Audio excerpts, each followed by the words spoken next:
As Issei lay on the ground, there was a darkness that washed over the underworld. He lay there lifeless, unmoving, dead. Everyone was trying to process the loss, many not even coming to grips with what had happened. This couldn't be the reality. This couldn't be the truth. None was taking his death more harder than Irena. As Irena, Rias, and the others all turned to her, her aura began to shift and to change. Why had everything come to this point? They had only just rediscovered one another. The first time they were separated, she thought this was the end. She found out he was alive and well. The boy of whom she had come to know after all these years. Someone she had come to admire. Someone she had even come to love. Someone who was always there for her. Someone who had never given up on her, not once. And yet now look at him. He gave everything to find her, to try to reunite with her. And yet, when he needed them most, there was nothing that they could do. Rainier, she too was filled with an immense sadness. The boy that had given her a second chance at life, another shot at redemption. When he needed her most, there was nothing that she could do for him.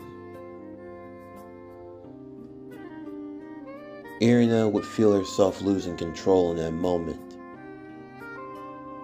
as many lights would start to form around her. She would begin the chant. Volley, seeing what was about to happen, he warned everyone to get out of the way. The other members of the horsemen pushing everyone back, as Irena's body began to transform. She used the Juggernaut drive, entering into a monstrous state. The Red Dragon Empress was now no longer controllable, her power continuing to rise and run amok, as everyone watched on, knowing that there was nothing that they could truly do. Volley would have no choice but to use his own Juggernaut drive, being the only one there with the power capable of containing Irena. They tried to speak to her, to reason with her, to console her, but she was inconsolable. Deep within her own mindscape, Irena was lost in a sea of anger and madness. The power of the previous Red Dragon Emperors that had come before her. The hatred that was welded within the Juggernaut drive was manifesting to its highest degree. Irena continued to scream, to roar onto the heavens. The rain falling down below mirroring the tears that welled up within her heart. In the meanwhile, Issei would awaken into a world of gray, a fog in every direction. As he walked about in this forest, Issei had no idea where he was or where he was even going. He couldn't believe that this was how it ended.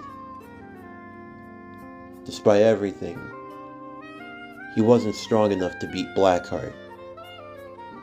And now, to make matters worse, it seemed as though his friends were now going to be left with that responsibility. As he continued his walk, though, he would see a campfire not too far away.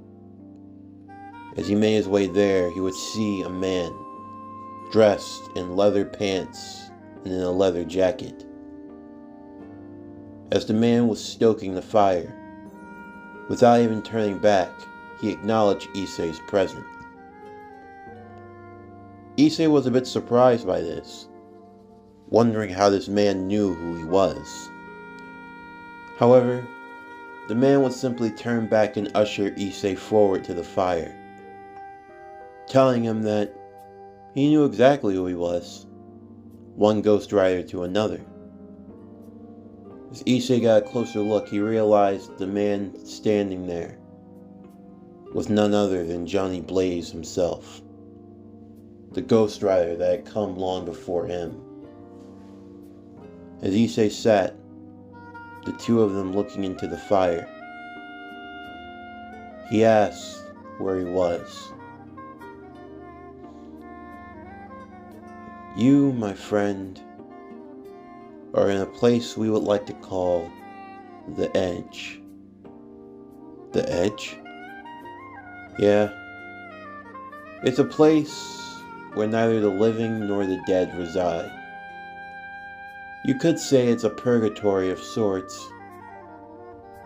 What am I doing here? I know I died. My life came to an end. Not necessarily. The power of the spirit of vengeance is something that never truly dies. It can only move on, evolve. Like you're not dead, at least not yet. But why am I here though? I mean, it just doesn't make sense. Well, actually, you're here because I wanted you here. Wait, so is your spirit? No, I am dead, you say. That much is certain. However, just because I'm dead, it doesn't mean that I can't reach this level at least to speak to you. There's something that I feel you should know about Blackheart. It was something I discovered myself. Although you could say that when I did, it was too late. Discovered? What? There's something about him that no one else knows? Indeed. There's a lot more to my son than I or Lady Mephisto could truly have told you. In fact, I doubt that she truly even knows herself. Or maybe she does and she's simply in denial of the reality. And what is that reality? Why my son does what he does. Why he is the way that he is. It's not by chance, Issei. You see,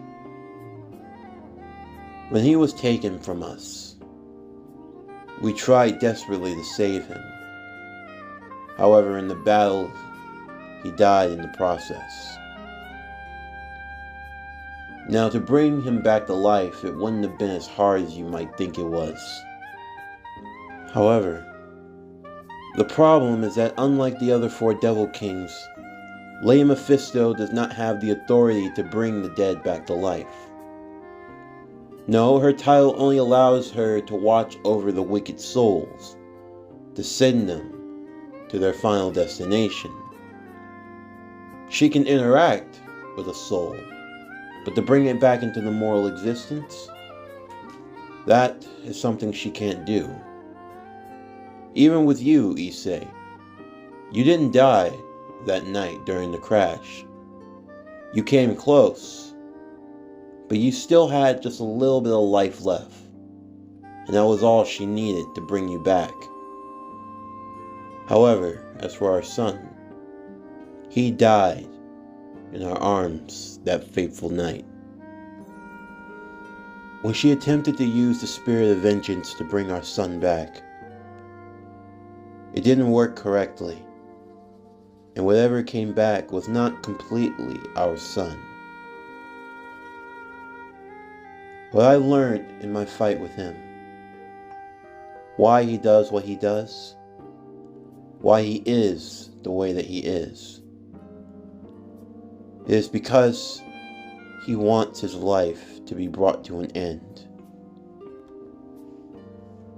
My son recognizes that this existence, this life that he is living, it's not natural. He knows that without having a soul, he is empty, incomplete. The reason why he is committing such chaos is because he is looking for a strong opponent.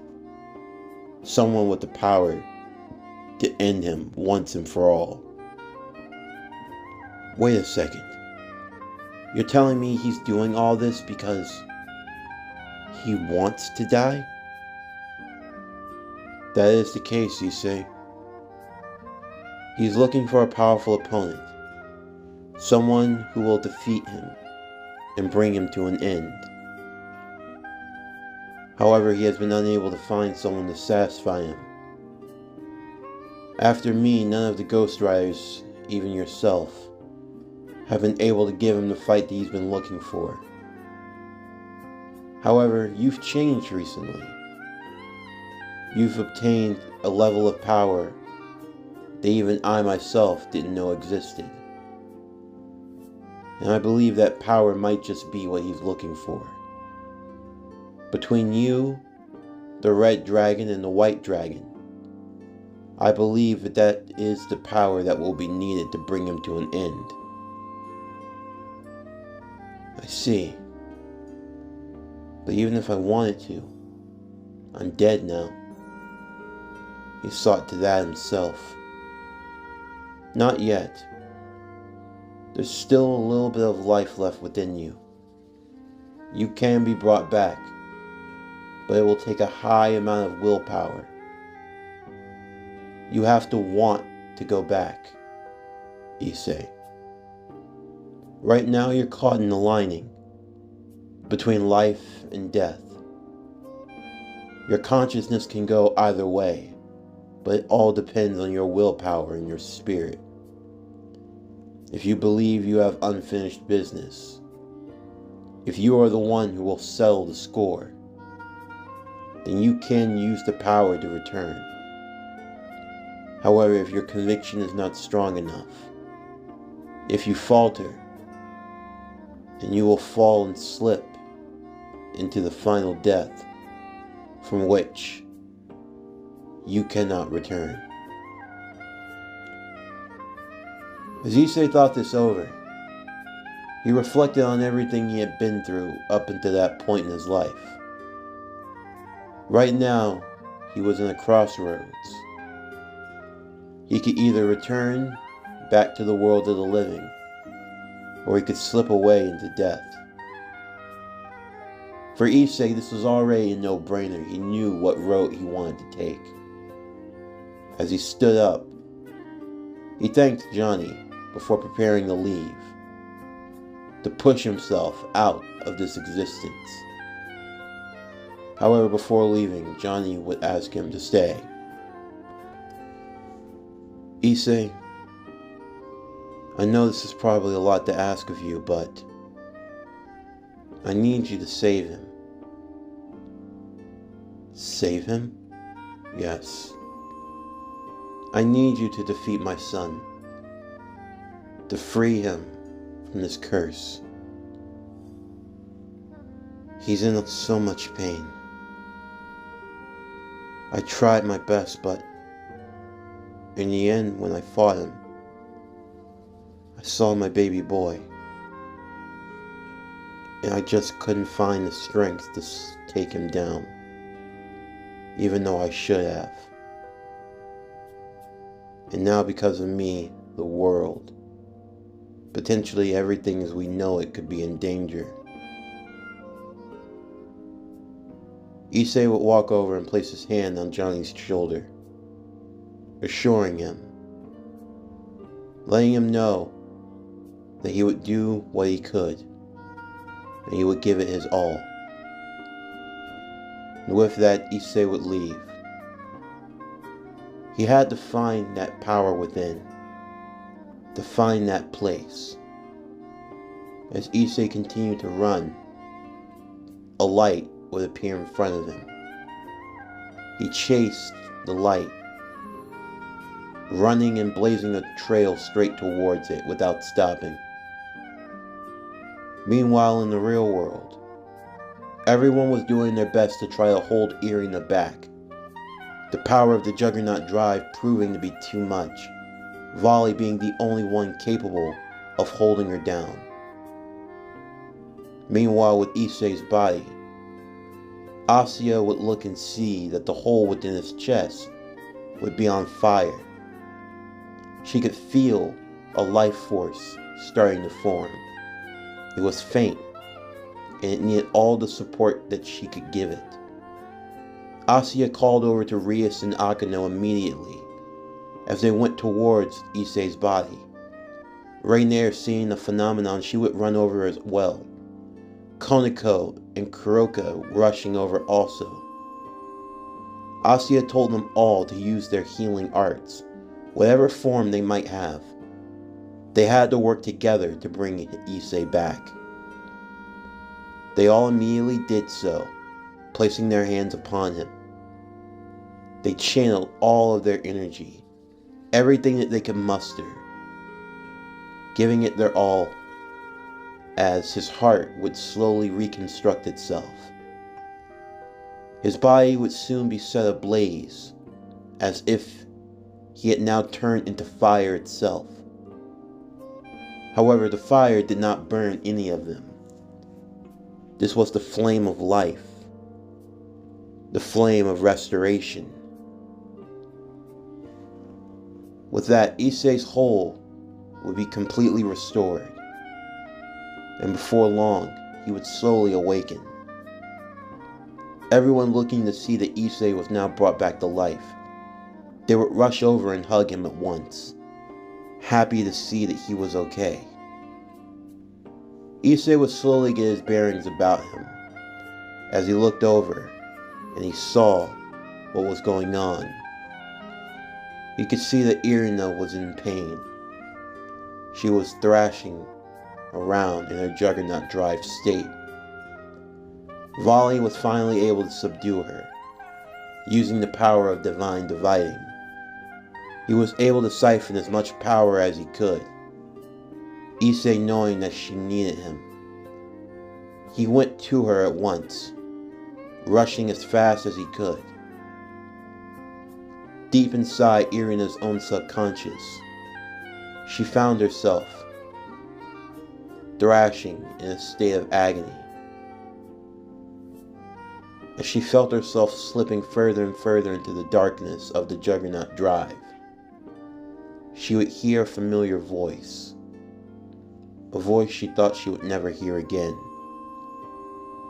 As she looked up, she would see the silhouette of Issei, his hand outstretched towards her. She desperately reached for it, feeling Issei's strength in his hand as he pulled her into a hug. The armor of the Juggernaut drive releasing from her at once, as she found herself free falling to the ground below. However, before she crashed, she felt she had fallen upon someone. She slowly opened her eyes. She would see it was none other than Issei Kyoto. As she was held in his arms, she would try to get her bearings together to see if this were truly real. And Issei would merely smile, assuring her that he was indeed back. As everyone gathered around, even Lady Mephisto and Danny Ketch, both surprised to see that Issei had somehow survived this encounter. Everyone would be overjoyed as Irena held Issei close. The boy who was once thought to have been dead had once again defied the odds. And now, Issei Kyoto lived again.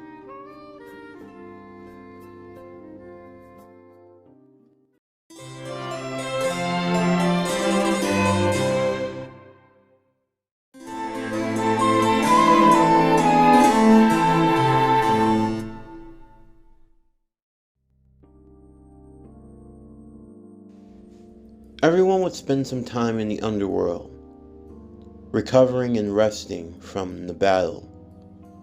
Issei more so than anyone else. Azazel and Michael would help with Irena, getting her balance breaker under control. Thankfully, the damage of using the Juggernaut drive wasn't too severe, although she was in a bit of a coma for some time. Though thankfully Asya was able to heal her and bring her back.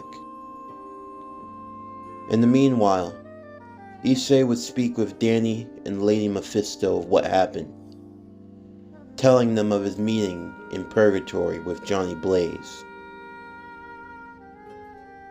He would have to find the strength, but he would tell them everything that Johnny told him, even down to Blackheart's true ambition.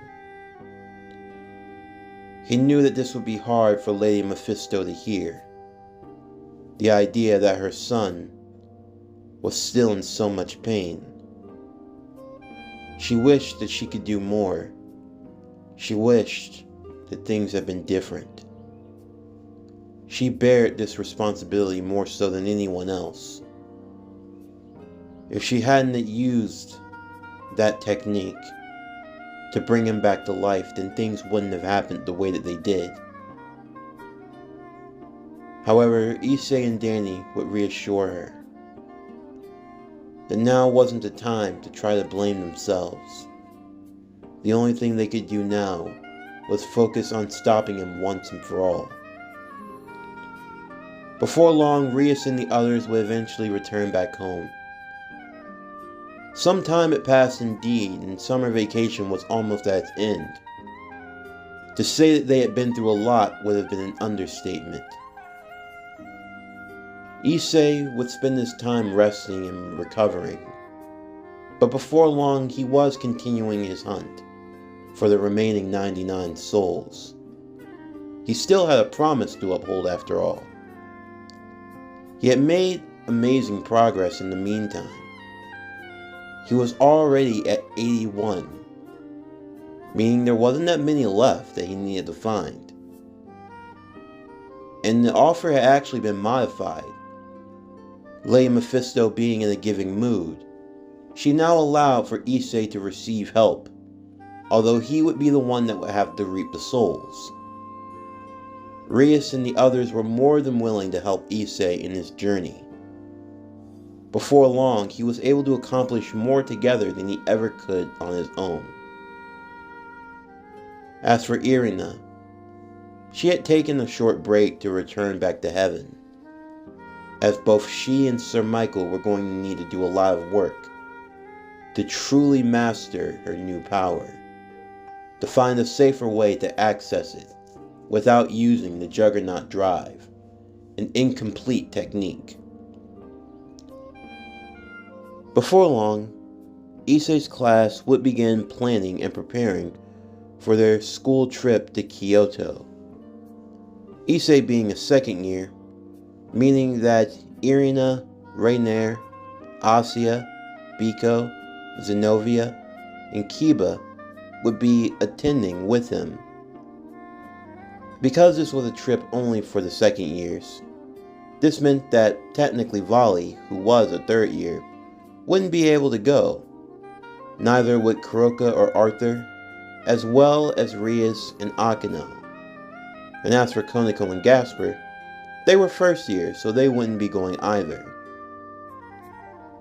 While they were preparing, Odin would decide to visit, having a chance to be shown around by Barkio, as well as Azazel. While in Japan, he gave in to his regular vices, and before long he ended up leaving Rostvisa, his attendant and battle Valkyrie, behind. The older woman felt as though she were always being left behind by men, and she found herself sinking into a deep depression, where she ended up staying around Issei's place for a long time. Before long, Rias decided to simply add her to the team, giving her the second rook, and Rostvisa took the position eagerly. As well as that, she also ended up becoming a teacher for Issei's class. All the same though, Issei and his experiences, nothing had really changed for him all that much. Although now he had a new focus, a new drive. Fighting against Blackheart. He could feel the power swelling within him. He knew he was on the cusp of something great. He just had to figure out how to access it, how to push himself. If he could do that, then he knew he'd stand a chance. Since Zenobia was going on the trip as well, she would actually be allowed to borrow Ascalon from Irena, since her sword, Durandal, was undergoing repairs at the moment.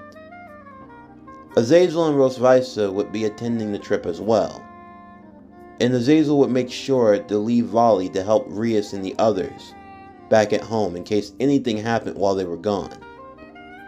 Volley agreeing to do so, as he had his own training that he wished to fulfill as well. He still wanted his shot against Blackheart, and he knew now more than ever that if he was going to win, he was going to need to go above and beyond to become the strongest White Dragon Emperor of all time. Before long, the day of the trip would arrive, and everyone would go off to the train station. As Issei carried his bags prepared to leave, Rias would stop him for a brief moment. Issei turning back to face her, he asked if everything was alright. He noticed that Rias was still wearing the eye patch over her left eye. He wondered if the damage had really been that severe. As he asked her about it, she would blush profusely, telling Issei that it was really no big deal and he didn't need to worry, but she had something she wanted to ask him. He stopped and listened, and Rias explained she would appreciate if he could watch over everyone to make sure that they all got back safe. Rias still felt a very inadequacy about herself, and Issei could sense it. He would tell her that there was nothing to worry about, that it wasn't her fault for what happened back in the underworld. But still, Rias held herself to that standard.